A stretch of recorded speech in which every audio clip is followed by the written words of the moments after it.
Hello, আসসালামু আলাইকুম সবাইকে। ক্যাপশনে দেখতেই পাচ্ছেন লেখা আছে কাচ্চি রান্নার ভ্লগ, রেসিপি না। আমরা এই প্রথমবার আমাদের বাসায় কাচ্চি রান্না করেছি। আমি, আম্মু, ভাবি আমরা তিনজনে মিলেই যে যখন যা পারছিলাম সেটা করছিলাম আর কি। আগের দিন রাতেই আমরা মাংসটা ম্যারিনেট করে রাখছিলাম। মানে আমি আর কি 2-3 বার কয়েকটা রেসিপি দেখেছি, ওই আইডিয়া নিয়েই আম্মুকে বলে বলে দিছি যে মানে প্রসেসটা এমন। আর মশলা সব আম্মুর আন্দাজ মতো দিছে। মরিচ আমরা কম খাই, এটা নিয়ে বুলির শিকার হতে হতে এই জন্য আম্মু দর্শককে দেখানোর জন্য 5 বার এতটুকু এতটুকু করে মরিচ দিছে, বলছে যে হ্যাঁ আমরাও 5 চামচ মরিচ দিছি। টক দইটা ওই মোমেন্টে ছিল না, তাই আমরা লিকুইড দুধ দিয়েই আপাতত রাতটা মাখাই রাখছিলাম।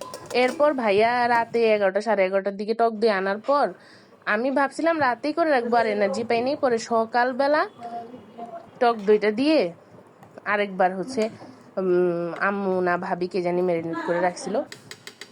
আমি সকালে উঠে রেসিপি আবার দেখছি, আর নাইলে ওই 2-3 বছর আগে যে রেসিপি দেখছিলাম ওই রেসিপির মাথায় নিয়েই মেরিনেশন শুরু করছিলাম আর কি।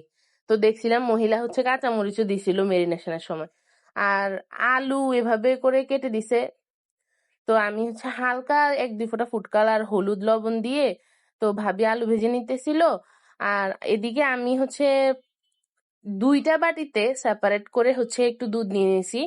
কেশরের বদলে আমি হলুদ দিয়ে দুধটা মাখিয়ে নিছি, নিছি মানে মিক্স করে রাখছি, ওই যে একটা হলুদ একটা কালার আনার জন্য। আর এদিকে লিকুইড হিসেবে দিব এই জন্য দুধের মধ্যে ঘি মিশিয়ে রাখছি একটু বড় অ্যামাউন্টের একটা জায়গায়। চালটা প্রিপেয়ার করার জন্য একটা পাত্রে পানি নিয়ে পানিটা বলক আসার পরে শাহি জিরা, দারচিনি, এলাচি, লং, অল্প কিছু গোলমরিচ, এগুলো যা যা আস্তা মশলা ছিল ওগুলা একটু একটু দিয়ে দিছি, একটু লেবুর রস, একটু সয়াবিন তেল। আমরা সবচেয়ে বড় কথা আম্মু আমি দুজনে আমরা সবসময় চোখের আন্দাজে রান্না করি, এই জন্য আমরা কোনো কোয়ান্টিটি নির্দিষ্ট করে বলতে পারবো না আর কি। আমাদের প্রথমবার যেহেতু রান্না, তো আমরা অনেক কিছু নিজেরাও শিখছি। যেমন আমাদের রেসিপিতে ছিল চালটা 70% সেদ্ধ হইতে হবে। তো আমাদের যেহেতু চিনি গুঁড়া, আমাদের উচিত ছিল 50% বা 40% সেদ্ধ করা। আর আমাদের গরুর মাংস, এটা তো কোরবানের গরুর মাংস ছিল, তা আমাদের একটু ওই যে বয়স্ক গরুর মাংস ছিল, মাংসগুলা এমনিতেও সিদ্ধ হইতে খুব টাইম লাগে। তো সেজন্য কি হয়েছিল, লাস্টে মাংস একটু চিউই রয়ে গেছিল আর চালটা সামান্য একটু বেশি সেদ্ধ হয়ে গেছিল। তো এটা থেকে আমরাও একটা শিক্ষা পাইছি যে আমরা যেহেতু বাসমতি না চিনি গুঁড়া দিয়ে করছি, সো আমাদের চালটা আরো কম সেদ্ধ করা উচিত ছিল। আর মাটন আর বিফের ব্যাপারটাও আলাদা। বিফটা তো আবার বললাম যেটা যে একটু বয়স্ক, তো সিদ্ধ হইতে একটু টাইম বেশি লাগছে। এরকম লেয়ারে লেয়ারে সবকিছু দিয়ে দিয়ে দেন এই ট্রিক্সটাও ইউটিউবে যার থেকে দেখছি, জানি না আরবি কিচেন না কি যেন একটা চ্যানেল মনে হয় ছিল, তো সে যেভাবে করছে সেভাবেই একটা তাওয়া 10 মিনিট গরম করছি আর পাতিলটা সরাসরি দিয়ে 10 মিনিট গরম করছি।